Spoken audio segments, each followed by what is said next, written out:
Salam di dalam kasih Allah Maha Rahim, Bapa, Anak, dan Roh Kudus. Bagi saudara-saudari sekalian, damai sejahtera Allah kiranya menaungi kita semua. Kita berjumpa lagi dalam Renungan Masa Raya Paskah GKI Rawamangun di dalam tema besar Kebangkitan Kristus Menggerakkan Rekonsiliasi dan Persatuan. Renungan hari ini, Rabu 8 Maret 2023, didasari Yunus 4 ayat 9-10. Firman Allah kepada Yunus, "Patutkah engkau marah karena pohon jarak itu?" Jawabnya, "Selayaknya lah aku marah sampai mati." Lalu Allah berfirman, "Engkau mengasihani pohon jarak itu. Bagaimana mungkin aku tidak mengasihani Niniwe, kota yang besar itu, yang berpenduduk lebih dari 120.000 orang, yang tidak tahu membedakan tangan kanan dari tangan kiri, beserta ternaknya yang banyak?" Saat musuh bebuyutan selamat. Susah lihat orang lain senang, senang lihat orang lain susah. Ungkapan tersebut biasa kita dengar sekarang ini, ditujukan kepada pihak yang iri hati dan merasa dirugikan kalau orang lain di dekatnya lebih beruntung daripada dirinya. Meskipun keberuntungan orang lain itu sama sekali tidak merugikan dirinya. Pokoknya, dia tidak senang kalau orang lain lebih beruntung atau lebih bahagia daripada dia.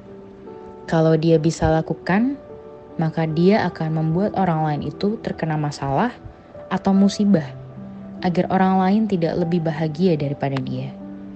Begitulah egosentrisme bekerja bila sudah menguasai diri seseorang. Egosentrisme juga menguasai Yunus ketika ia melarikan diri ke Tarsis. Tidak mau pergi ke kota Niniwe untuk menyerukan peringatan dari Tuhan atas kejahatan mereka. Yunus lebih senang kalau kota Niniwe dan semua penduduknya dihancurkan Tuhan. Mereka adalah musuh bebuyutan Israel, jadi sangatlah menyenangkan melihat kehancuran kota Niniwe.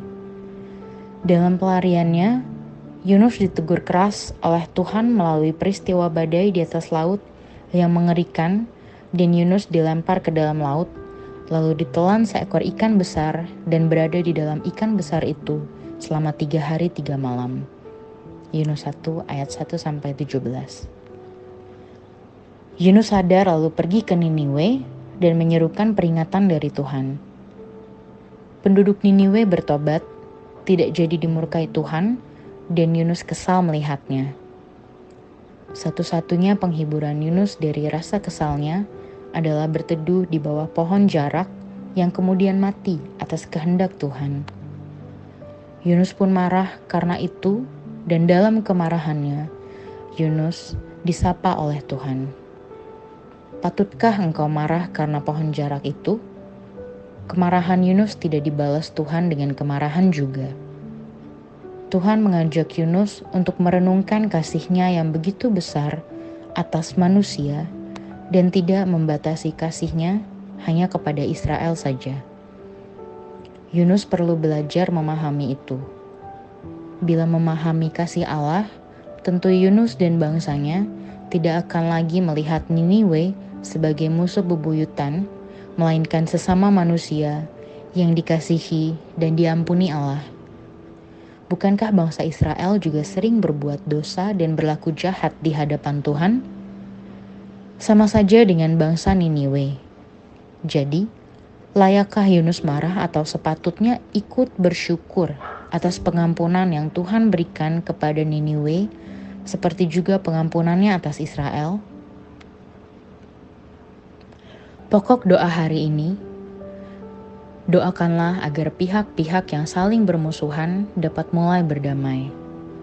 Berdoalah agar para pemuka agama menebarkan benih persaudaraan kepada umat. Berdoalah bagi upaya merawat persaudaraan dan persatuan bangsa Indonesia. Kiranya kita semua selalu dinaungi berkat Allah Maha Kasih, Bapa dan Anak dan Roh Kudus. Amin.